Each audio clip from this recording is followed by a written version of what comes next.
वन chance recording studio मिस्र पत्रा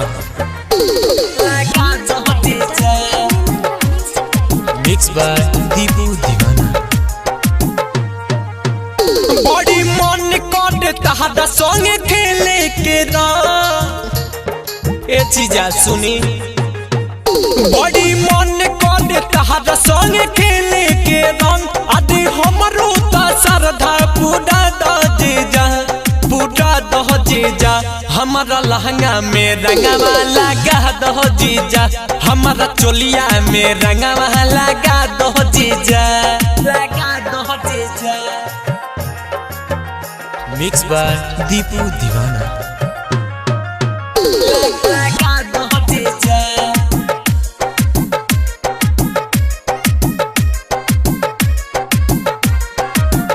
गोलिया गुलाबी जीजा कर हाली हाली, कर हाली हाली जीजा कर हाली हाली। भीतर डाल पिचकारी कर खाली, पिचकारी कर खाली पिचकारी कर खाली।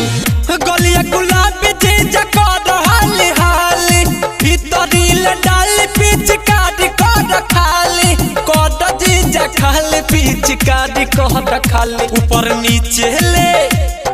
नीचे ले हमके भिजा दह जीजा, हाँ भिजा दह जीजा।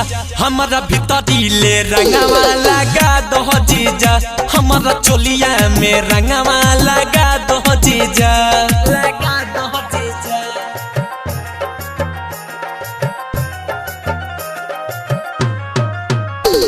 लगा दह जीजा।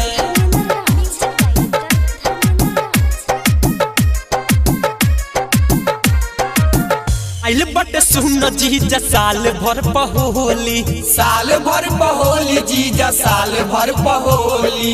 रंग आज लहंगा चोली केहू नहीं बोली, केहू नहीं बोली जीजा केहू नहीं बोली। आइल बट सुन जीजा साल भर पहोली, रंग आज लहंगा चोली केहू नहीं बोली, केहू नहीं बोल जीजा केहू नहीं बोल। कहीं डरता हमके हंसा दह जीजा, हाँ हंसा दह जीजा। हमारा भीतरी ले रंगवा लगा दह जीजा, हमारा चोलिया में रंगवा लगा दह जीजा, लगा दह जीजा।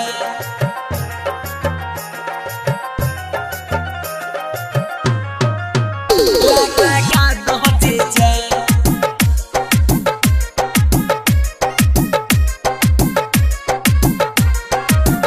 दीपू दीवाना सुन भाग जहनिया वो, भाग जनिया वो जीजा भाग जनिया वो। हमरो बदनिया में रंगवा लगावो, रंगवा लगावो जीजा रंगवा लगावो।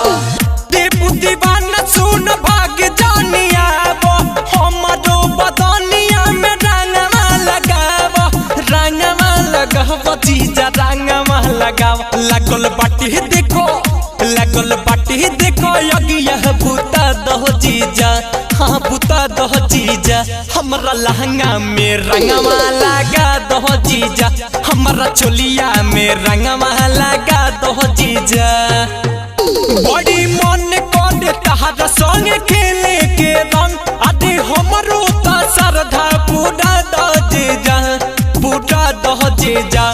हमारा लहंगा में रंगवा लगा दह जीजा, हमारा चोलिया में रंगवा लगा